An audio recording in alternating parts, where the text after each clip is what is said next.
Katabolisme adalah reaksi penguraian yang memecah molekul dan cenderung melepaskan energi. Reaksi pada anabolisme cenderung memerlukan energi. Dapat dikatakan bahwa katabolisme memicu anabolisme karena katabolisme menyebabkan sintesis ATP yang digunakan untuk anabolisme.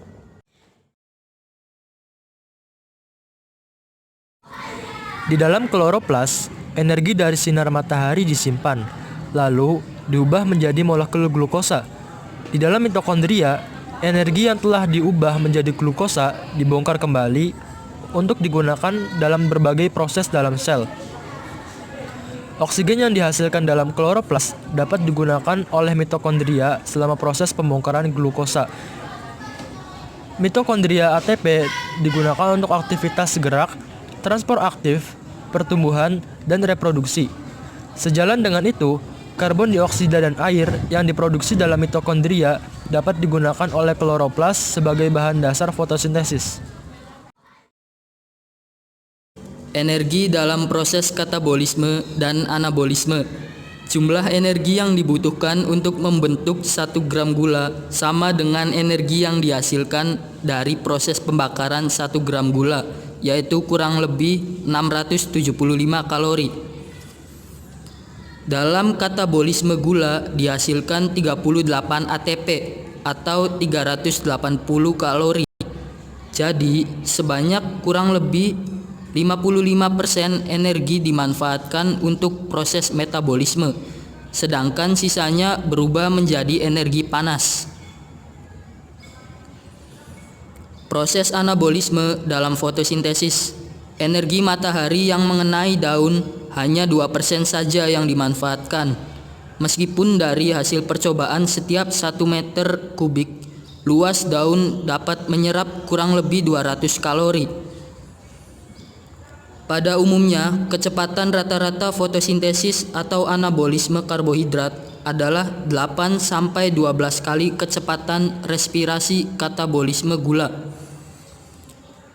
Titik kompensasi adalah keadaan di mana suhu dan cahaya untuk memproduksi gula pada fotosintesis, yang sama dengan kebutuhan gula untuk respirasinya.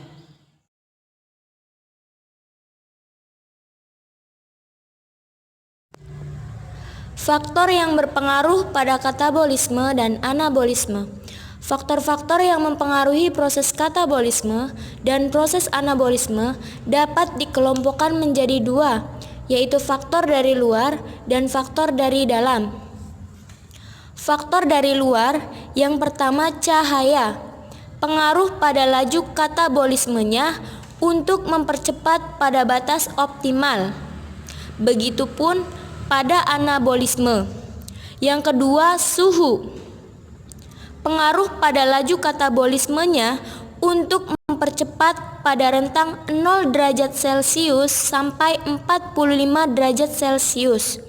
Sedangkan pada anabolismenya untuk di atas suhu optimum menurunkan karena merusak enzim.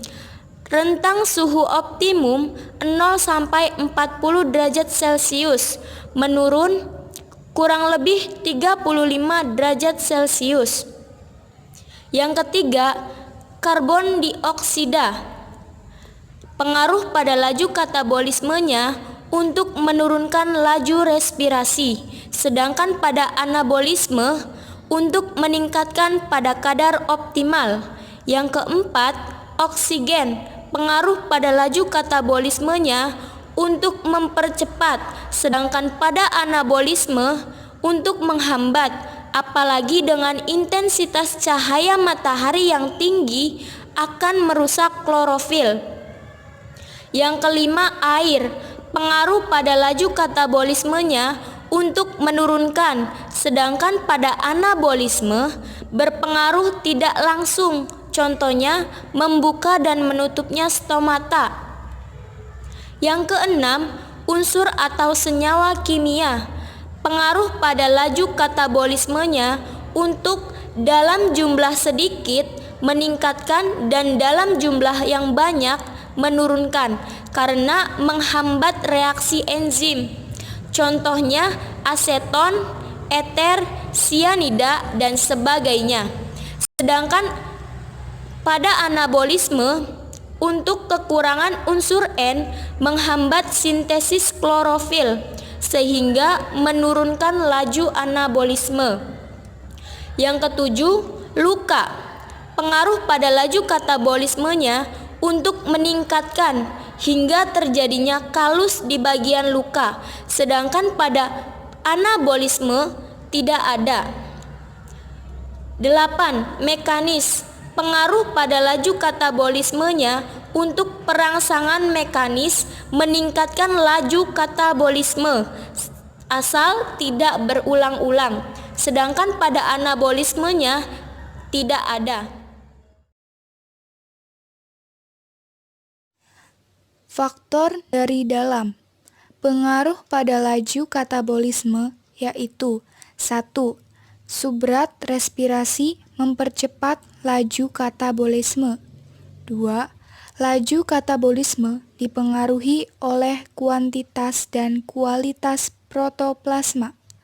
Sedangkan pengaruh pada laju anabolisme yaitu 1. Klorofil. 2.